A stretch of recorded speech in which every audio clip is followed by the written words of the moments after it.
Hi there, I'm going to show you how to change the battery in this RAM TRX key fob. Here's what you need. One of these 2450 batteries, you can get these off Amazon. They're really inexpensive. There's a link below in the description that will take you straight to Amazon.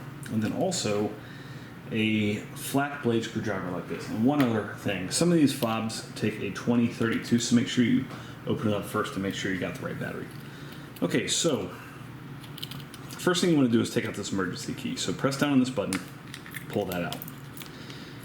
Now this half here will be the one that's popped up.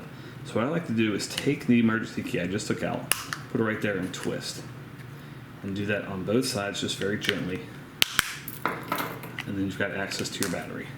At this point, take your small screwdriver, slide it in here, push down and out.